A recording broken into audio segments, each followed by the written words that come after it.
E o seu sangue derramou, que grande amor. Naquela via dolorosa se entregou. Eu não mereço, mas sua graça me alcançou. Eu me rendo ao seu amor. Eu me rendo ao seu. Graça e paz. Você está hoje mais uma vez no programa Evangelho Pleno, programa esse da Igreja Ministro Funes de Butiá. Aqui quem fala contigo é o pastor Alex Longaray. E hoje, mais uma vez aqui conosco, nosso convidado, Dr. Alex Grotti. Bom, eu quero ler para ti um texto interessantíssimo a respeito do Evangelho Pleno que nós pregamos.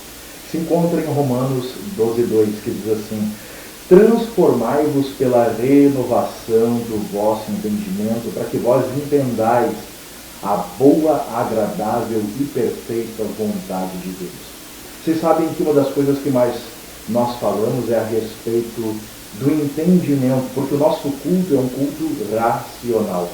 Vocês lembram que muitas pessoas nós falamos que são pessoas que sentem a presença de Deus, mas olha, Deus está em todos os lugares. Não importa que sintamos ou não, mas Ele está em todos os lugares.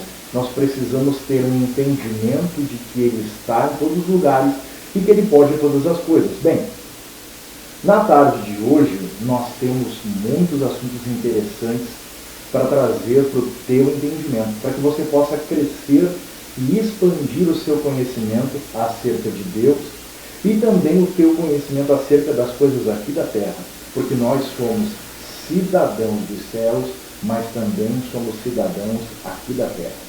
Bom, para tanto, nesta tarde nós queremos fazer algumas perguntas para o nosso convidado e eu tenho certeza que ele vai responder com muita clareza para que você possa compreender.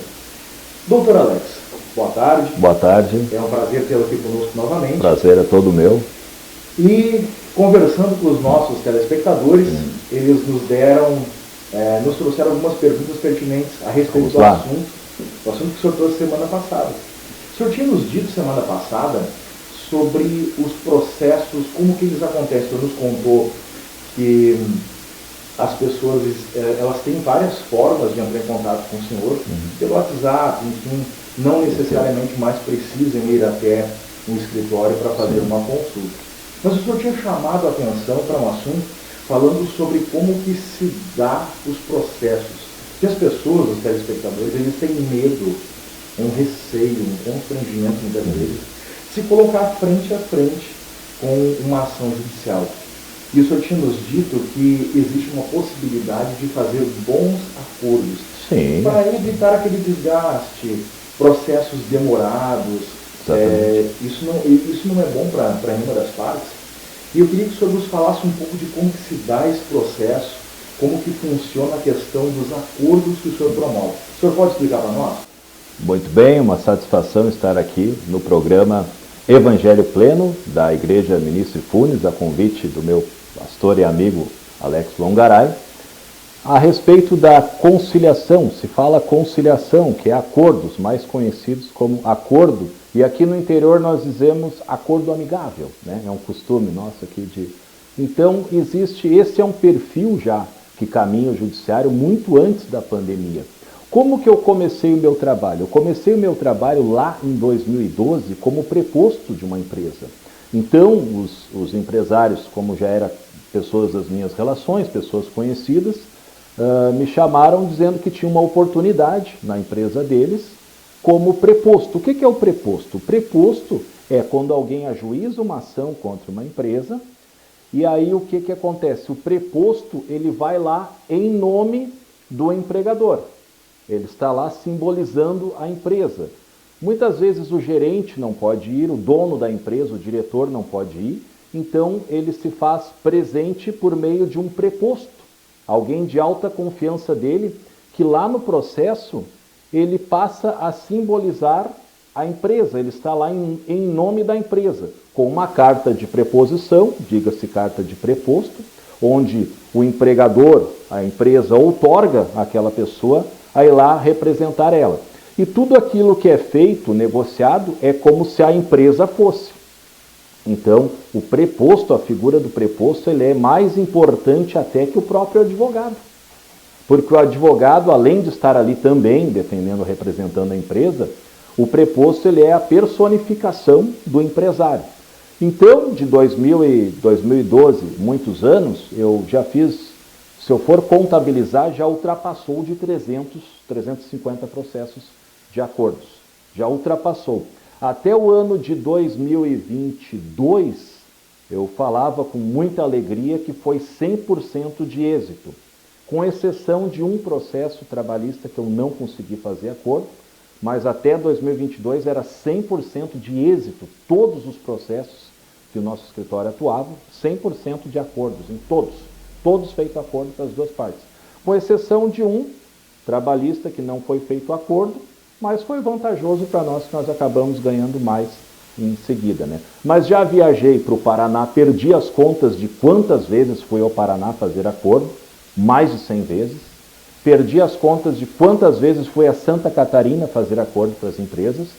Fui a Manaus 4 vezes fazer acordo. Agora, dia 20 de março, estarei indo a São Paulo, com as despesas pagas por uma empresa de Porto Alegre, para fazer um acordo para a empresa, né? E já fui a São Paulo, já fui ao Rio, já fui em muitos estados por telefone, ligar para as partes. Então, com isso, respondendo a tua pergunta sobre a questão, com isso nasceu um perfil da minha pessoa em fazer acordos. Então, isso já desde 2012, essa prática que eu vinha de fazer acordos, porque na verdade eu não aprendi sozinho, eu recebi digamos assim, uma dica valiosa, um assoprão, digamos assim, dos empresários, que são pessoas que estavam muito à frente minha, mas como alguém que queria aprender, que queria atuar, eles disseram assim, bom, tu está fazendo faculdade de Direito, então nós precisamos de uma pessoa para fazer acordo, nós temos centenas de processos na nossa empresa para fazer acordo, e eles disseram assim, nós dependemos só de ti. Se tu conseguir fazer acordo e conciliar os processos que nós temos, a empresa segue avançando. Se tu não conseguir, e aí a linguagem que usaram, a última esperança, se tu não conseguir, a empresa vai fechar. E graças a Deus, de 2012 até 2022, a empresa durou 10 anos. Com a pandemia, eles perderam o contrato porque uma empresa surgiu com um valor menor, então foi uma coisa comercial. Mas nesses 10 anos trabalhando para essa empresa, para mais de um cliente, na verdade, né, porque era um grupo de empresários, eu aprendi que não existe técnicas de negociação, porque quando tu usa técnicas de negociação, PNL, todas essas bobagens, o outro advogado da outra parte, ele estudou para isso, ele sabe. Quando tu usa técnicas de manipulação ou de persuasão, a outra parte entende. E aí já não dá acordo, ele sabe que tu está tentando manipular ele. Todo advogado sabe técnicas de manipulação, porque ele estuda. E ele compreende, ele sabe quando a outra pessoa do outro lado está tentando manipular ele. Então, o que ocorre? Eu aprendi que não existe técnica de vendas, técnicas de negociações, porque cada ser humano é diferente, cada um é um universo. E todas as pessoas gostam de ser bem tratadas e respeitadas. Então, eu aprendi, ao longo desses anos, que se você entra em contato com a outra parte com educação, e respeitando ela, surge acordo. Agora, se o advogado entra em contato com a outra parte para querer brigar com ela, desliga o telefone, não atende, não tem acordo. E esses empresários, eles me pegaram, eu nunca tinha feito nenhum acordo em 2012. Eles disseram, Alex, o negócio é o seguinte, tu nunca discute com o advogado da outra parte, tu nunca briga com a outra empresa ou nunca briga com o funcionário. O dia que tu mostrar alguma, sei lá, alguma arrogância ou alguma coisa assim, o dia que tu quiser discutir ou criticar, não tem acordo. Eles não farão acordo. Então, tu precisa te relacionar bem. E com isso, o que acontece? Claro, eu fui para casa, fui orar, né? Nunca tinha feito acordo, pedi direção de Deus, eu disse, Senhor, me abençoa, eu preciso sustentar a minha família, eu preciso concluir a faculdade e eu tenho essa missão de fazer acordos. E graças a Deus, Deus me abençoou, deu tudo certo. Só que de lá para cá, o que acontece? Para chegar na tua pergunta, precisa formular um raciocínio. A prática me mostrou que se tu tratar um ser humano com educação, ele vai te tratar com educação.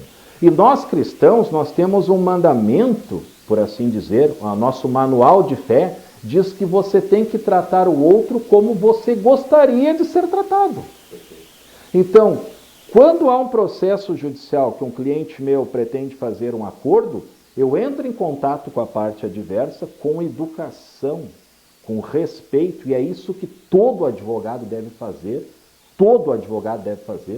tratar com respeito e com educação. E com isso, esse perfil, isso foi um perfil que é o meu perfil. Eu entro com o processo, a primeira coisa, as pessoas já me procuram para fazer acordo. Ah, fulano indicou, diz que tu faz acordo. Eu digo, sim, o meu perfil do escritório aqui é fazer acordo. Quando se entra com um processo judicial, eu já digo, qual é o valor mínimo que tu pretende ganhar? Quando é empresa, qual o valor máximo que tu pretende pagar, né, para a gente chegar a um denominador comum? E aí são feitas negociações. Aqui, o que foi comentado no programa passado é que os advogados conflitantes, aqueles advogados, digamos assim, que gostam da contenda, isso já é lá dos tempos antigos. A mesma coisa a figura do magistrado, do juiz. Aquele juiz que ele que manda e que baixa a bola e que cala a boca, e quem manda aqui sou eu, isso atualmente é raro. Acontece um que outro, mas tu vai olhar, o juiz tem 60 anos, tem quase 70 anos, mas os novos magistrados é uma educação sem igual, uma cordialidade para tratar com os advogados. Graças a Deus, até o momento, todos os magistrados que nós passamos com os nossos escritórios, todos é uma extrema... Não sei se é porque eu já chego bem educado, já chego cordial, e aquilo é, tu planta, tu colhe, né? Então daqui a um pouco pode ser que aconteça isso. E o perfil de conciliação? Bom, tendo esse perfil, como eu te disse, de conciliação, eu descobri que chegando nas audiências, tanto trabalhista como civil, e o próprio juiz já vê que eu sou um advogado que o meu trabalho é tentando resolver para as duas partes. Não é que é claro que eu estou puxando os interesses do meu cliente, tanto seja uma empresa, como seja um funcionário, como seja uma parte civil, todos os interesses para os direitos do meu cliente. Mas se o interesse do meu cliente é fazer um acordo no valor X, eu estou defendendo o interesse dele. Isso é normal. Mas o que acontece? Um processo, como tu perguntou, um processo judicial, ele pode levar, às vezes, até 2 anos ou mais para ter a sentença. Então, muitas vezes, a pessoa, vamos supor o seguinte, eu vou dar um exemplo uma matemática aqui, uma matemática bem simples. A pessoa comprou, vou usar uma loja de roupa, mas é só para fazer uma exemplificação. A pessoa comprou uma roupa e ela está devendo R$1.000 lá na loja. R$1.000 ela ficou devendo, seja no Lebes, seja no... Enfim, o Lebes eu falei o nome fictício. Está devendo numa loja de roupa. Né? Aí ela deve R$1.000 e ela não tem como pagar. E o Lebes cobra aquela pessoa. Então é mais fácil chegar e fazer um acordo. Se o Lebes for... O Lebes que me desculpe, é que nós somos aqui de Butiá, nós amamos o Lebes e a loja referência no nosso coração é Lebes. Nós amamos o Lebes. Mas vamos supor, uma loja de roupa, né, para não usar o nome assim sem autorização, uma loja de roupa tem com o credor lá R$1.000.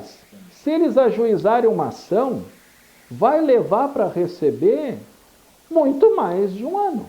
Vai levar 2 anos para essa loja de roupa, que não é o Lebes, é qualquer outra loja, receber. Vai levar quase 2 anos para receber aqueles R$1.000 com um jurinho. Ok. Mas, se propor uma conciliação, eu não tenho como pagar, eu devo R$1.000. Eu posso pagar 10 vezes de R$100. Em 10 meses, mais rápido que a ação judicial, vai ser feito um acordo. Da mesma forma, uma ação trabalhista. Uma ação trabalhista, o funcionário pretende ganhar, vamos supor, R$10.000.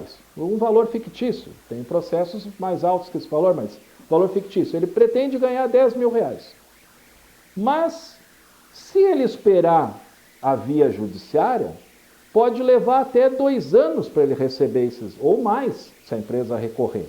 Então, eu converso com o cliente, olha, quem sabe a gente faz um acordo, tu quer 10 mil reais?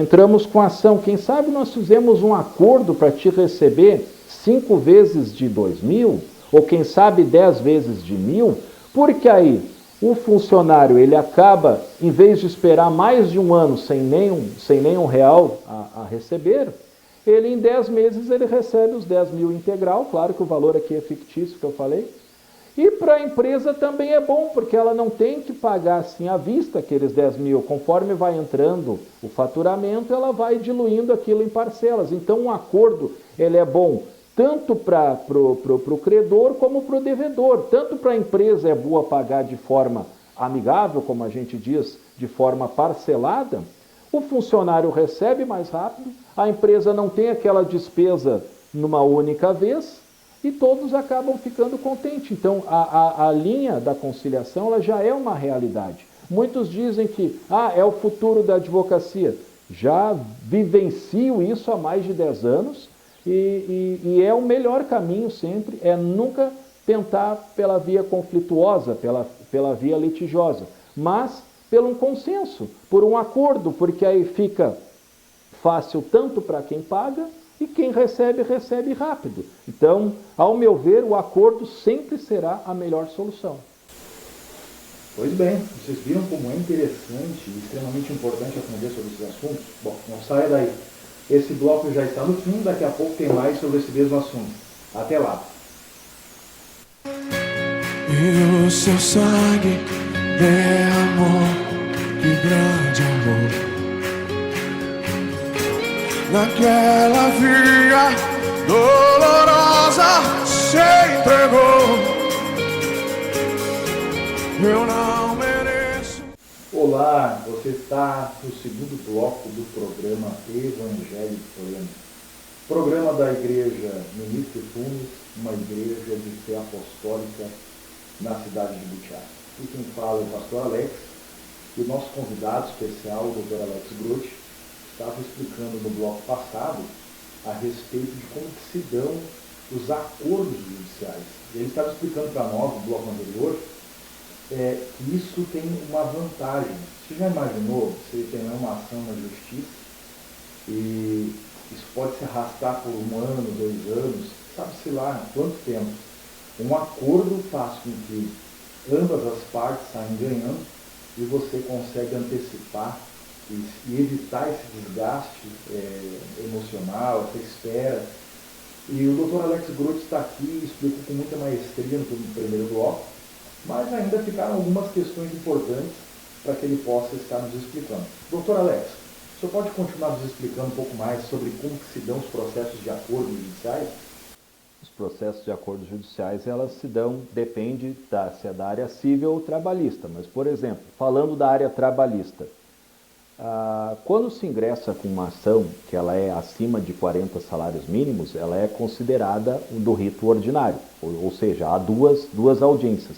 A primeira audiência é a audiência chamada conciliatória, de conciliação, está dentro do que nós falamos ali, que isso é uma prática da Justiça do Trabalho. A Justiça do Trabalho, ela é campeã, ela quebra recordes em acordos, principalmente aqui no Sul, o TRT4, né?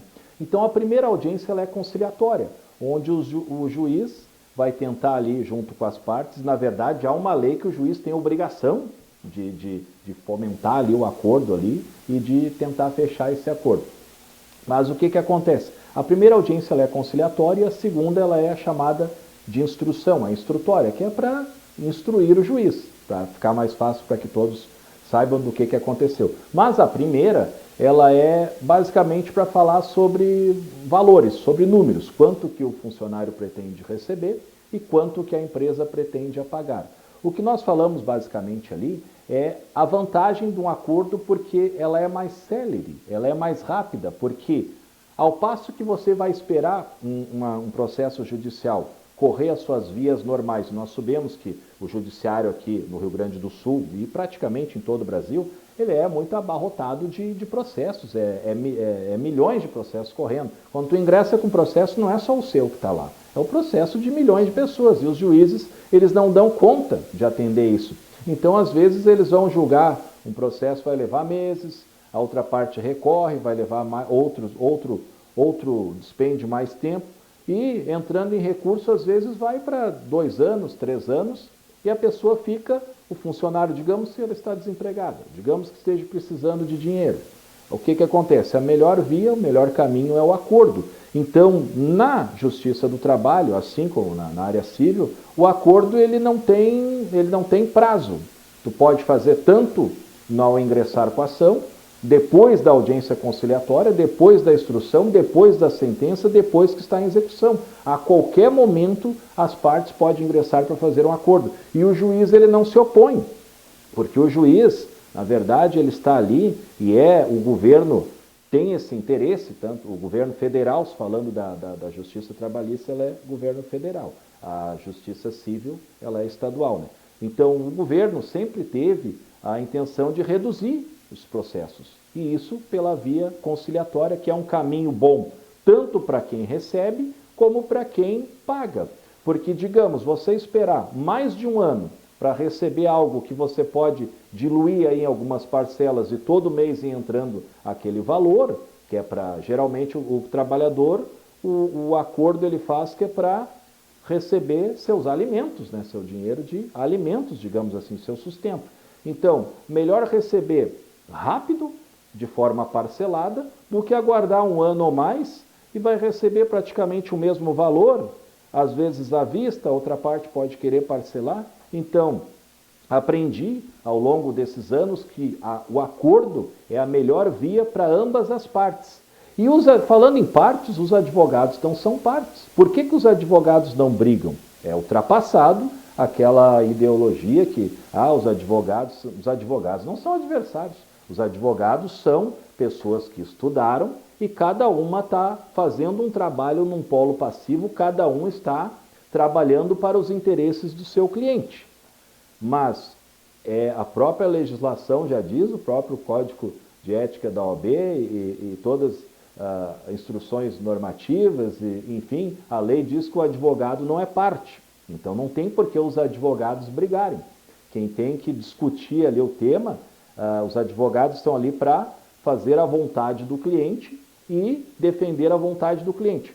Mas se a vontade do cliente de um advogado é fazer acordo e o do outro é receber, os advogados ele têm essa missão de conciliar, essa missão de fechar esse acordo. E eu tenho visto que é o melhor caminho para todos. Geralmente quando alguém me procura, estou te procurando porque dizem que tu faz acordo aí, que tu trabalha com isso, né? Por quê? Infelizmente, pasmem, tem advogados que não fazem acordo. O advogado não faz acordo.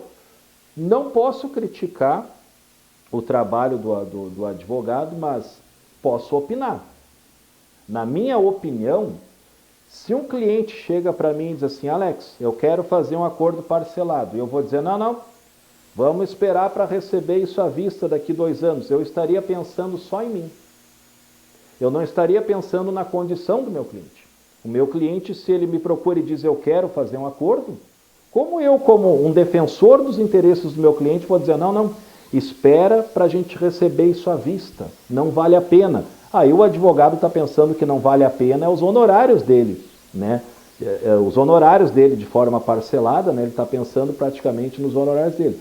Então, pensando sempre nos interesses tanto da empresa como pagadora, como nos interesses do funcionário, se eles querem fazer um acordo, o advogado ele tem essa missão e o judiciário já é uma realidade, não está se encaminhando para isso e precisa que haja um diálogo.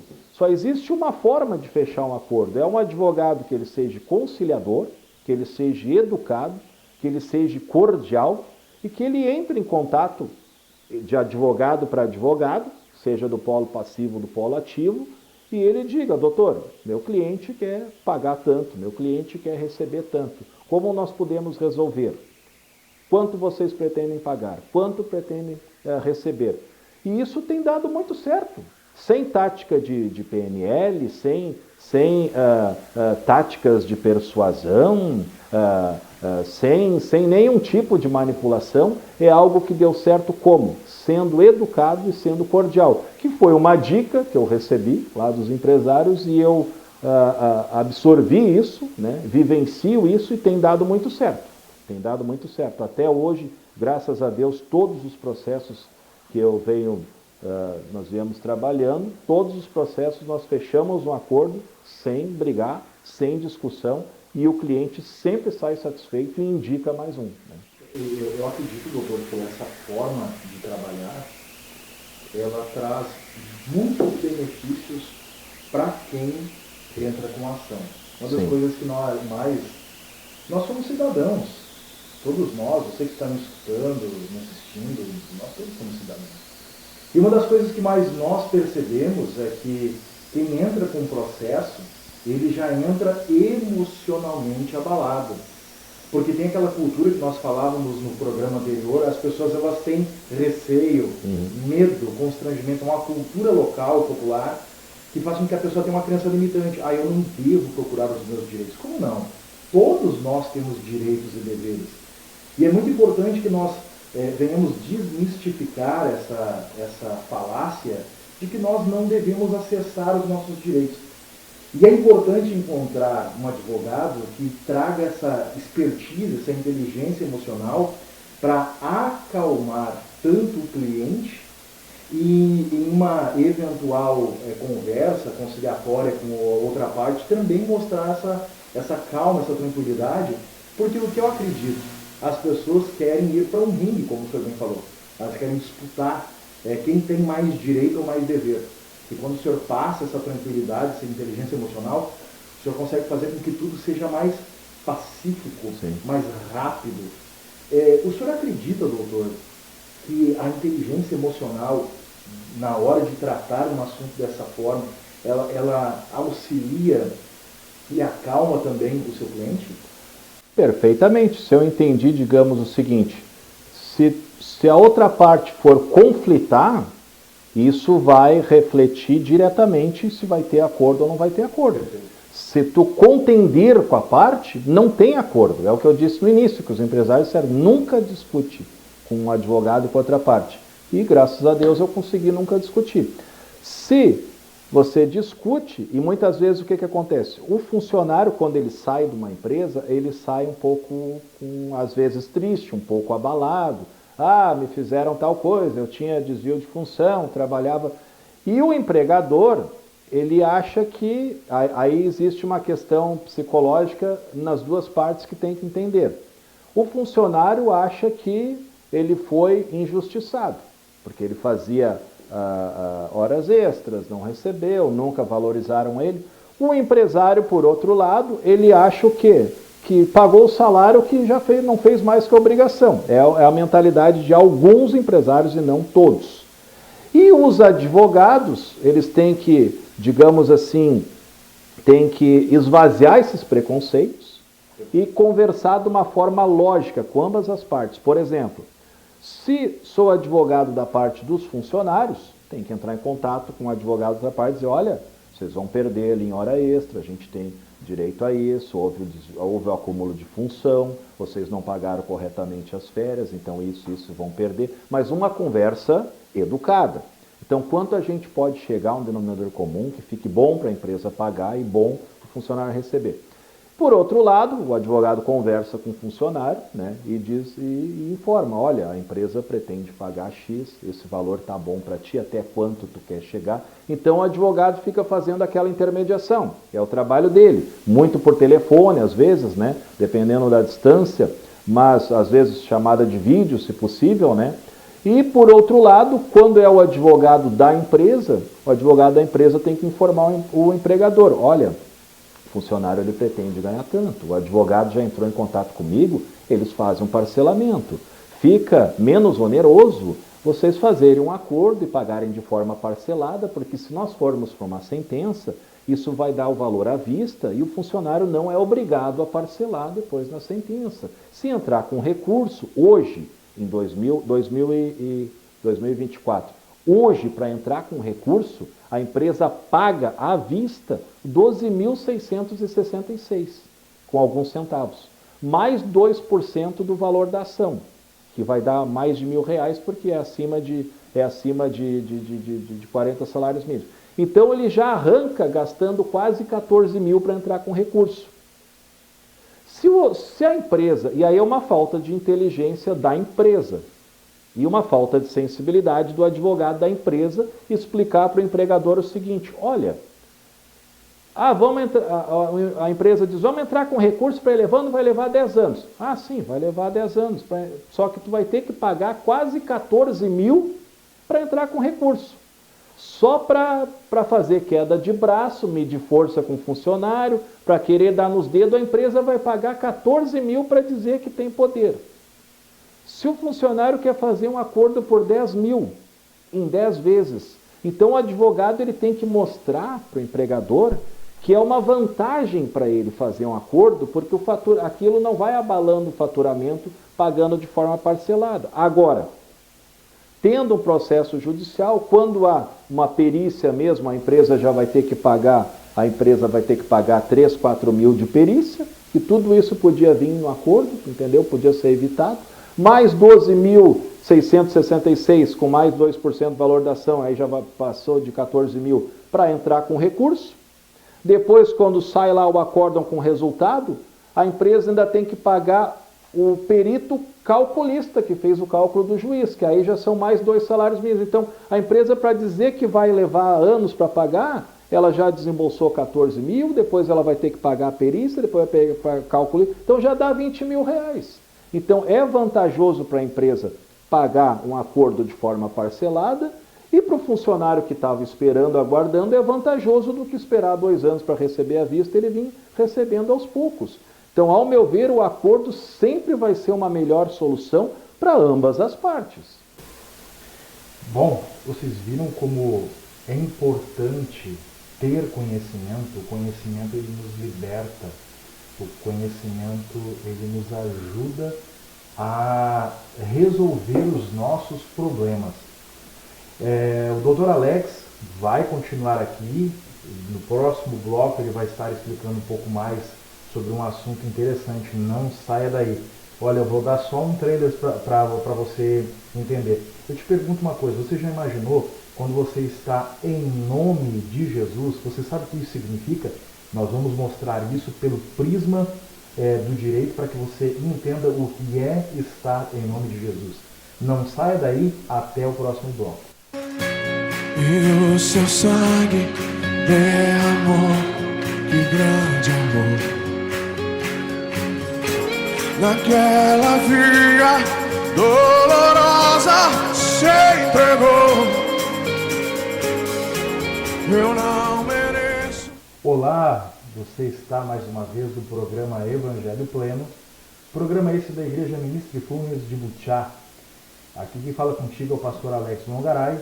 E nós estávamos falando com o Dr. Alex Grotti a respeito de questões do direito, mas agora nós queremos entrar em um tema que é muito importante.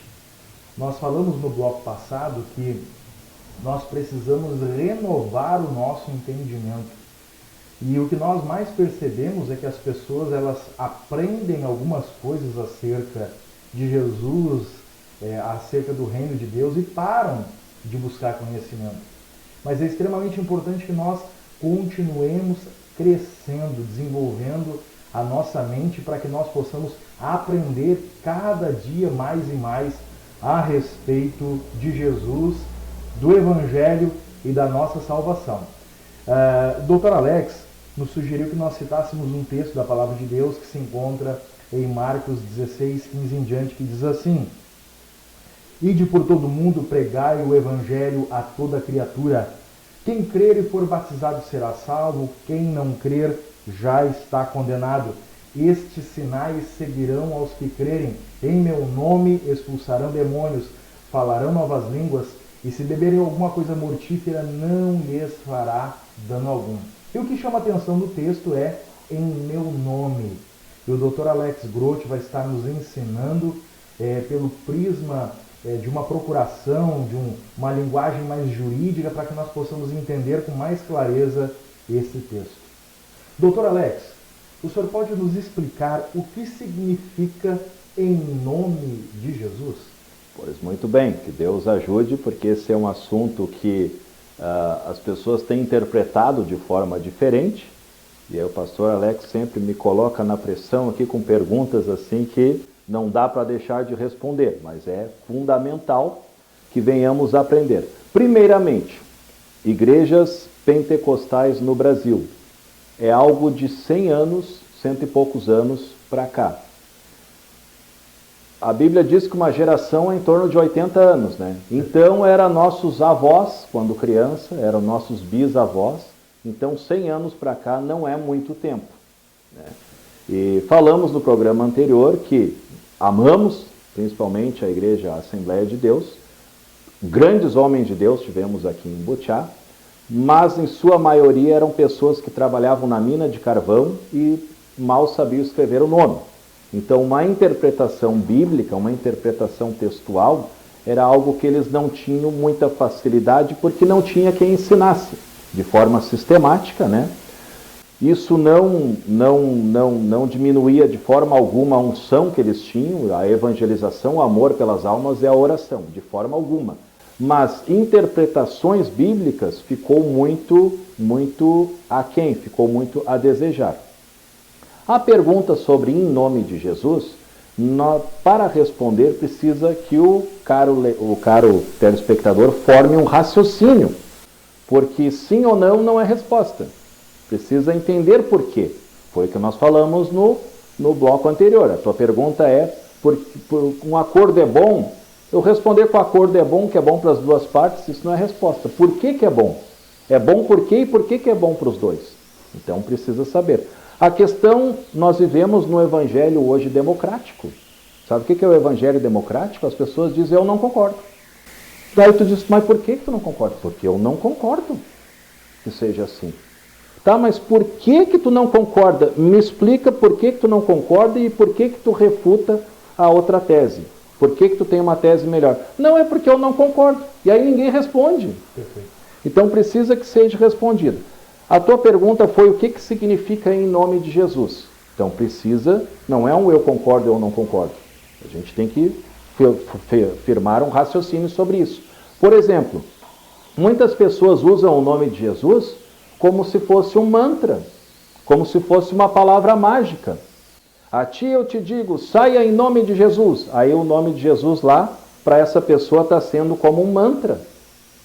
Ou saia, a ti eu te digo, sai dele, abracadabra. É o que as pessoas acham, que é uma palavra mágica. Perfeito. E a ti eu te digo, saia, Shazam. Perfeito. A ti eu te digo, saia, Preston. E para que os telespectadores achem que estamos falando palavras aí horríveis, abracadabra é uma palavra hebraica, que significa uma coisa boa. Pesquisem na internet o que significa abracadabra, é uma palavra hebraica, da Kabbalah, mas é uma palavra hebraica. Mas o que eu quis dizer é que quando tu diz em nome de Jesus, não é que tu vai acrescentar o nome, porque aí vai ter uma mágica ali, porque o poder está no nome. Em nome de Jesus é muito diferente do que eles falam. Tanto que, quando Paulo ia repreender aquele espírito adivinho, Paulo dizia, em nome de Jesus eu te digo saia. Ele dizia de início. Ele não dizia saia, em nome de Jesus. Não, como é feito hoje. Então, até agora, os telespectadores não entenderam ainda nada, né? Mas vamos formar o raciocínio. Quando um advogado, você assina uma procuração para advogado, o Longaray assinou uma procuração para mim. Vamos entender o que era o em nome da pessoa. Longaray, e está dentro do em nome de Jesus, é que eu estou formando o raciocínio para você. Pastor Longaray tem algum tipo de processo, ele assina uma procuração. Quando o pastor Longaray assina uma procuração para o Grote passa a representar o Longaray. O Grote passa simbolicamente a ser o Longaray na justiça, para conversar com o juiz, para defender os interesses dele, para representá-lo. O grote passa a ser a personificação simbólica do longaray na frente do judiciário. Não é o longaray que vai lá falar com o juiz e vai fazer o processo.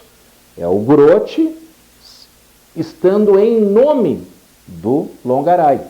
Então eu não sou ele, mas eu estou ali em nome dele. Ele me deu outorga para isso. Ele me deu poderes.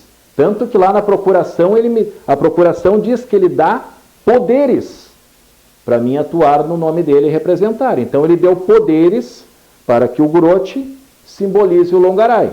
Então nós estamos chegando pertinho do que é em nome de Jesus. A mesma coisa, se a pessoa ser revestida de um poder simbólico, não há nenhuma representação, quando você for atacado na rua pelo fiscal de trânsito ou pela polícia, você pode dizer, quando ele vai querer te prender ou vai querer te multar, você diz, sai para lá, tu é humano que nem eu, tu vai morrer e vai cheirar mal que nem eu, por quê? Por que tu vem aqui me multar? Porque ele não é mais aquela pessoa ali no horário de trabalho, ele representa o Estado. Perfeito. Um policial, quando ele está armado, ele está ali em nome da lei. Mas o policial é a lei propriamente dita, a pessoa dele, que vocês conhecem, que é vizinho, que é parente? Não, mas quando ele está com um distintivo, ele recebeu poderes para aquilo, ele foi outorgado ele a representar a lei. Então ele está em nome da lei. Um juiz, magistrado, um juiz, quando está julgando, ele é a personificação do Estado e da lei, simbolicamente. O juiz, em nome da lei, julga. Mas ele não é a lei, mas em nome da lei ele julga. Então o que acontece? Quando Jesus disse, recebereis poder ao descer sobre vós o Espírito Santo, Jesus deu no grego é exousia, deu poder. E Jesus disse, porão a mão aos enfermos e os curarão. Naquele versículo que tu leu, porão a mão aos enfermos e os curarão. Aquilo é uma ordem, aquilo ali é uma autoridade que ele deu, é um poder. Então, quando Jesus estava, há uma passagem bíblica, que Jesus ficou em uma determinada cidade e ele mandou que os discípulos fossem sair nas aldeias. Perfeito. E eles voltaram e Jesus não estava junto com eles. Jesus estava lá do outro lado. Eles voltaram e disseram, mestre, em teu nome os demônios se submetem, em teu nome nós curamos, em teu nome nós fizemos maravilhas. Em teu nome. Porque eles estavam lá em nome de Jesus, eles receberam uma outorga, um poder. Quando Jesus disse, ide por todo mundo, pregai o evangelho a toda criatura, Jesus deu esse poder, deu essa autoridade, e é o cristão que tem a autoridade. E isso há um respaldo bíblico, que não é um nome. Aí alguém vai dizer assim, ó, mas a Bíblia diz que Deus deu um nome que está acima de todo nome, então eu não concordo. A pessoa não raciocina e não concorda. Quando Deus deu o nome que está acima de todo nome, que ele quis dizer que Jesus está acima de todo rei, todo principado e toda potestade. Perfeito. Não há um respaldo bíblico que diga, fala o nome de Jesus que aí o demônio sai. O poder está no nome. Não, o poder está na autoridade que a pessoa recebeu. Aonde a Bíblia prova isso? A Bíblia é o manual de fé, é o meu manual de fé e não, o Evangelho para mim não é decidido de forma democrática. É o que está na Bíblia, que é o nosso manual de fé, como eu sempre disse. A Bíblia não dá esse respaldo. E há uma passagem disso, lá em Atos, no capítulo 19, do verso 13, 15, por esse capítulo, há os filhos dos sacerdotes, os filhos de um judeu, do Seva, né? Que eles eram filhos do sacerdote. Hoje tem pastor que diz que é sacerdote, né? Eu não sei, eu não enxergo que pastor seja o representante de Deus na terra como sacerdote. Mas eles dizem que são sacerdote. A gente vai chegar depois nessa parte aí. Mas o que acontece? Os filhos do sacerdote foram criados na religião do sacerdote. Eram pessoas judaicas, pessoas religiosas. E eles, como viam o apóstolo Paulo repreendendo em nome de Jesus, e viam os discípulos também, em nome de Jesus, repreendendo, não repreendendo em nome de Jesus, mas em nome de Jesus, repreendendo, os filhos do sacerdote, pode então dizer que é os filhos do pastor hoje em dia, né? Os filhos do sacerdote acharam que por ser filho do sacerdote, podiam ir lá porque, segundo alguns aí, é um nome que tem poder e não a pessoa que tem que ter a autorização e o revestimento. Então os filhos do sacerdote iam lá nos demônios e diziam: sai em nome de Jesus, que Paulo prega em nome de Jesus. Os demônios olharam para ele e disseram assim, ó: Paulo eu sei quem é, Jesus também, mas e vocês são quem? E se botaram neles e diz a Bíblia que deu uma tunda nos filhos do sacerdote, largou eles nu. Por quê? Mas se alguém vai dizer que não concorda porque é o nome que está acima de todo nome, só dizer que já é um mantra, Shazam e abracadabra e prestam, por que os filhos do sacerdote não expulsaram os demônios? Porque eles não receberam a outorga, eles não receberam a procuração, mas receberei poder ao descer sobre vós o Espírito Santo. Jesus outorgou e disse, eles não receberam, e está lá em Atos e no Novo Testamento, que o Espírito Santo ele era passado por imposição de mãos. Então até os dias atuais, a outorga, ela é por imposição de mãos e por oração. Isso é um molde bíblico, que é o que está no manual da Bíblia. Mas os filhos do sacerdote, crendo que, bom, é um nome que tem poder. Se fosse um nome que tivesse poder, hoje uma pessoa registrada com o nome de Jesus, e tem vários, ela saía fazendo milagres, porque o nome é mágico. Exatamente. Não é um nome mágico. É isso que eu quero que as pessoas entendam. Alguém pode pegar o vídeo, torcer e dizer que eu disse que o nome de Jesus não tem poder. Jesus tem poder. E a pessoa que está em nome dela é uma pessoa representando ela na terra. Por isso que o cristão tem que ter uma boa conduta e tem que ter uma comunhão com Deus. Porque se ela vai repreender, vai orar por um enfermo, não vai acontecer nada. Aí há uma desculpa. Porque a Bíblia diz lá em Marcos 16,15, ide por todo mundo, quem crer em mim for batizado será salvo, falarão em novas línguas, porão a mão aos enfermos e curarão. Porão a mão aos enfermos e curarão, parece que arrancaram esse versículo. Mas o falar em línguas é todo mundo, né? Todo mundo recebeu isso. Mas todo mundo que recebeu a outorga, recebeu para pôr a mão aos enfermos e curar. Então a pessoa tem que ter um bom relacionamento com Cristo, para que ela venha orar e a doença venha sair. Aí ela inventa uma desculpa. Não sou eu que curo. Se ela curar, se a pessoa for curada, fulano tem um dom. Fulano tem o dom de cura. Não é que ele curou numa oração. Fulano tem o dom de cura. E com isso ela está até cobrando, às vezes, dinheiro.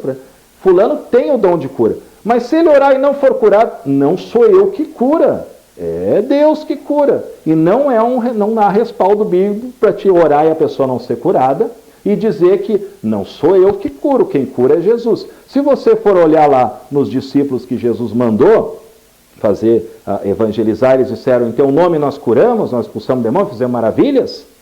Eram as pessoas com a outorga de Jesus Cristo representando elas que curavam. E ao mesmo passo, os filhos de Seva não curaram porque eles não tinham outorga, não tinham autorização. Assim como o policial, assim como o juiz, assim como o advogado. Então, é um tema de estudo bíblico, não é um novo evangelho, é o evangelho que sempre foi e foi abafado e torcido ao longo dos séculos. Quem entende isso acaba utilizando do poder que recebeu, de orar pelas pessoas, curar os enfermos, estando em nome de Jesus curando enfermos. Então, um cristão, em nome de Jesus, ele está dizendo aqui, estou eu aqui representando Jesus. Sai. É isso? Não é ele chega num espírito imundo e diz assim, a ti te digo, sai, em nome de Jesus. Shazam, abracadabra. Não é uma palavra mágica. Quando a pessoa chega, mediante uma situação assim, em nome de Jesus, como Paulo disse para o Espírito adivinho, em nome de Jesus Cristo, sai. Quando chegou os discípulos na frente do templo que tinha lá um mendigo, eles disseram, não tenho prata nem ouro, mas em nome de Jesus te digo, levanta.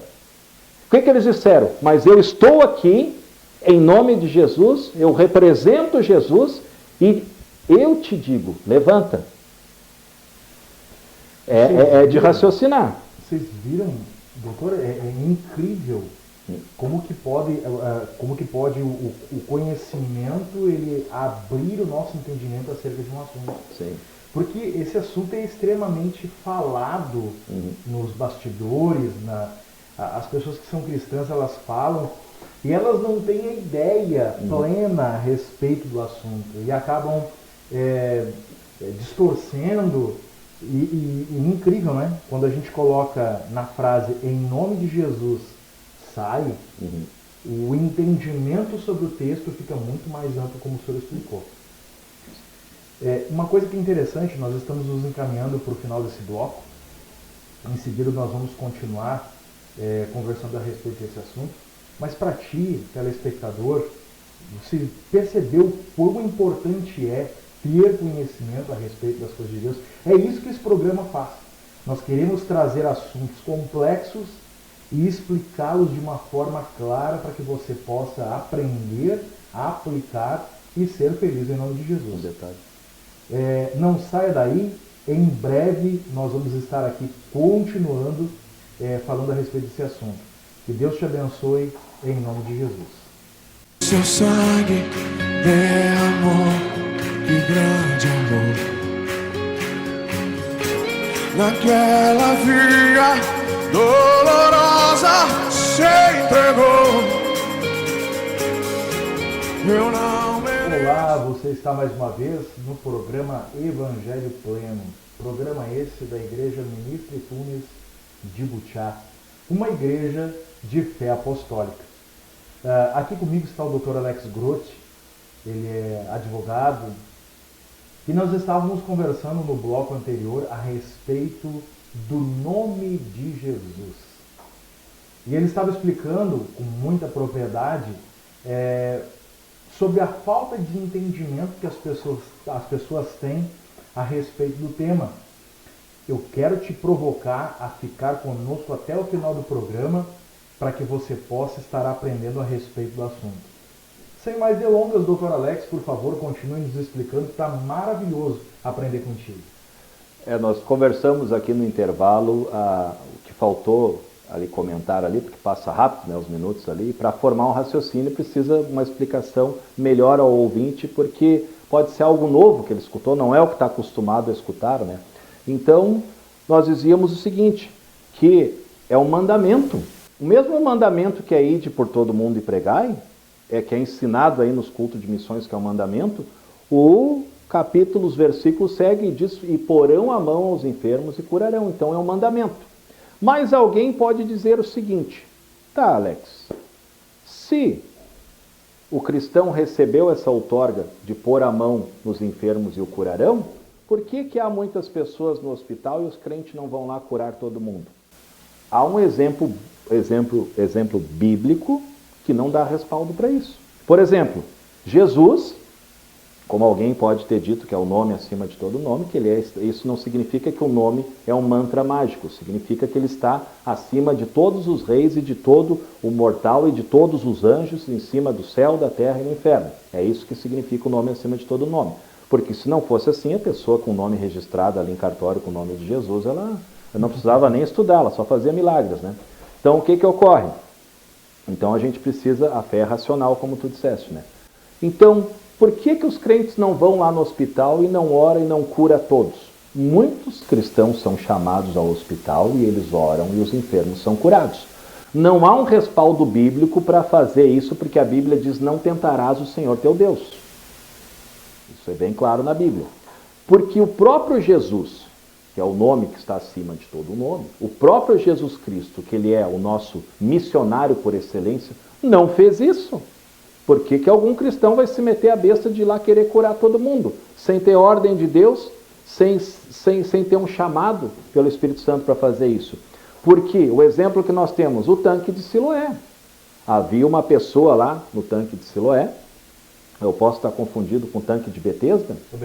Tanque de Betesda, perdão. Né? É que nós estamos falando aqui ao vivo, as perguntas que o pastor Alex me faz é só se eu me esconder debaixo da mesa, eu sou obrigado a responder, então de improviso às vezes a gente se engana. Tanque de Betesda, né? Aquilo era um hospital, onde iam os enfermos buscar a cura. Muitos enfermos estavam ali, mas a Bíblia diz que Jesus foi ali e curou uma pessoa em específico. Jesus curou aquela pessoa e ela saiu de lá e curou só aquela pessoa. Jesus, como sendo a personificação de Deus na terra, Jesus, como Filho de Deus, ele poderia estar curado. O que tu quer que eu te faça? Seja curado. E ele poderia curar todo mundo no tanque de Siloé. Mas não, foi uma pessoa específica. Então, quando o cristão é chamado para orar no hospital, já é um mover do Espírito Santo, que aquilo já há uma conexão com Deus do próprio enfermo querendo a oração, porque a pessoa tem que querer ser curada. O próprio enfermo, ele quer ser curado, e o cristão é chamado para orar por aquela enfermidade. E a oração da fé pode muito os seus efeitos. Então, neste momento, o clamor do doente, com a fé e a outorga do cristão, Deus opera a cura. Agora, sair aí botando a mão em todo mundo e como se fosse como se fosse mágica, não é um molde bíblico. O tanque de Betesda é um exemplo. Jesus, quando ele ia, as multidões apertavam, aquela mulher do fluxo de sangue. Só a mulher do fluxo de sangue que conseguiu a cura. Por quê? Porque ela já determinou na fé dela, se eu tocar eu vou ser curado. Ela já buscou. E quando ela tocou em Jesus, Jesus disse, eu senti que de mim saiu virtude. Mas a Bíblia diz que tinha uma multidão apertando ele. Por que ele não curou a multidão? Ele curou uma pessoa em específico. Então, muitas vezes, quando o cristão ora por alguém, não é que Deus não tem poder, é que não é a hora da cura, há um significado que a gente não sabe, e o cristão tem que parar de usar subterfúgios para dizer que ou é a pessoa que está em pecado, ou a pessoa não está em comunhão. Não há respaldo bíblico de que Jesus curou pessoas que só estavam em comunhão. Não há esse respaldo bíblico. É porque não tomou a ceia, é porque não deu o dízimo. Não há respaldo bíblico. Jesus curava, andava, comia e bebia com pecadores, e ele curava pessoas que não eram da mesma crença. Então não há respaldo bíblico. Então, quando um cristão ora e a pessoa não recebeu a cura, sabe qual é a resposta? Não sei, não recebeu a cura. Não dá para ficar criando novas teses porque diz que um novo evangelho é um evangelho diferente ou distorcido, ele é anátema, ele é amaldiçoado. Então, tu criar um novo evangelho, é porque a pessoa se desviou, por isso não foi curado. É porque não está tomando ceia, é porque não deu o dízimo, é porque não teve fé. Essa doutrina de que a pessoa não teve fé também não tem respaldo bíblico, porque se fosse assim, a questão do Pedro no barco, do Pedro foi caminhando até Jesus, entendeu? Caminhou em cima das águas. A questão mais prática da doutrina do pensar positivo e negativo não é um respaldo bíblico. Quando Jesus falou com Pedro, esse exemplo é melhor ainda, quando Jesus falou com Pedro na pesca, Jesus disse, lançai as redes para a pesca, e Pedro disse, mas Senhor, Pedro não acreditou de forma alguma, mas nós pescamos a noite inteira. E Pedro conhecia o mar, conhecia até os peixes, a qualidade, tamanho de peixe que tinha e lugar bom de pescar, porque ele tinha uma empresa de pescas. Então, Jesus disse, mas lançai a rede. Ele, bom, segundo a tua palavra, nós vamos lançar a rede. Então, crendo na palavra de Jesus, lançou e veio uma grande pesca. Mas se dependesse do poder positivo ou negativo de Pedro, não teria pesca alguma. Até porque ele não tinha mínima vontade de voltar. Exato, né? Então... Um outro texto que é importante frisar é o cego de Jericó. Sim. Ele era cego, mas não era surdo. O texto diz que ele estava ouvindo o tropel das pessoas que estavam andando, e isso chamou a atenção dele. Ele perguntou o que era aquilo, as pessoas disseram, é o Nazareno que está cruzando. Ou seja, ele ouviu uma multidão de pessoas. Sim. E dentro daquela multidão de pessoas, doutor Alex, ele só foi curado. Só ele. E as outras pessoas não foram curadas. Sem sombra de dúvidas, existiam ali, o texto não diz, mas é uma questão de lógica, existiam mais cegos. Sim, mas foi só ele que foi curado. E eu acredito que isso contribui. É que a cura ela é feita quando é a vontade de Deus. isso não dá respaldo para dizer, o contexto que nós estamos falando é que alguém vai criticar, então se recebeu a outorga para curar, então vai no hospital e cura todo mundo. Não há nada na Bíblia, Jesus não fez isso. Exatamente. Né? Havia lá o local dos leprosos. Jesus curou o leproso, mas ele não foi na cidade dos leprosos curar todos os leprosos. Por quê? Porque aquela pessoa, primeiro a pessoa tem que querer ser curada. A pessoa tem que clamar, tem que desejar. A mulher do fluxo de sangue, ela antes de ser curada, ela dizia, se eu tocar, eu sei que ele vai me curar. Então, ela creu em quem ia trazer a cura. Isso que o senhor está dizendo é tão importante, até para que as pessoas saibam, doutor Alex. A mulher do fluxo de sangue, o cego de Jericó, eles são pontuais, porque quando uma mulher era diagnosticada com fluxo de sangue, o período menstrual se estendia, ela ficava imunda. Sim. E ela tinha que ficar em um lugar recluso, ela não podia estar com as outras pessoas. Sim. O leproso que o senhor bem citou, ele também era obrigado a sair, porque era uma doença infecto-contagiosa. Exato. Ele não podia estar próximo das outras pessoas. O cego de Jericó, tem um dos evangelhos diz que ele usava uma capa. O Império Romano, ele dava um atestado para a pessoa poder mendigar. Nas outras culturas antigas, para quem não sabe, quando uma criança nascia com defeito congênito, uma enfermidade desse tipo, ela era descartada. As pessoas não tinham o hábito de criar crianças deficientes. Só Israel fazia isso. E quando o Império Romano chegou lá e viu que existiam pessoas doentes, eles deram uma capa para o cego de Jericó para que ele pudesse mostrar às pessoas que ele tinha autorização do Império para pedir esmolas. Então isso mostra que eles tinham peculiaridades, eles tomaram a atitude de crer. Nós estamos chegando no final do programa, ficou um gostinho de quero mais. E passou rápido, né? Muito rápido. Mas isso é importante. É importante porque nosso dever aqui é jogar sal para despertar sede nas pessoas. Doutor Alex, eu queria te agradecer por mais uma vez aceitar o nosso convite. O agradecimento é todo meu. Deixa eu te perguntar, doutor, o senhor poderia nos dizer, eu vou deixar para o senhor dar as considerações finais, o senhor pode nos contar onde fica o seu escritório? Sim, fica na Avenida Presidente Franklin Roosevelt, 1351, sala 16, no bairro São Geraldo, Porto Alegre. Ali próximo, quase em frente ao Clube dos Gondoleiros. Seguida eu recebo pessoas aqui da região carbonífera, pessoal de Buchato, já foi lá tomar um cafezinho lá também, né? Conheceu o escritório, né? Então é bem aconchegante ali para receber. Tem café de cápsula ali, se você for lá, você que é conhecido, quer conhecer o escritório. Sim. Então estão de portas abertas para receber, para alguma orientação, para tomar um café também, para amizade. Estamos abertos para uma oração também, né? E tu viu que Bíblias lá, tem coleções de Bíblias, mas não tem como a pessoa entrar no meu escritório e não dizer, esse é crente e tem que ser fanático, porque tem Bíblias decorando tudo, né? A história, né? Bom, muito obrigado. Eu quero terminar fazendo uma oração por ti. Pai, em nome de Jesus, eu quero abençoar a vida de todos os irmãos que estão nos assistindo para que o teu nome seja glorificado. Que o Senhor possa despertar neles o desejo de te conhecer e de te compreender com maestria. Em nome de Jesus, seja abençoado para a honra e glória do nome do Senhor. Um abraço, fique com Deus. Amém. Naquela via dolorosa se entregou. Eu não mereço, mas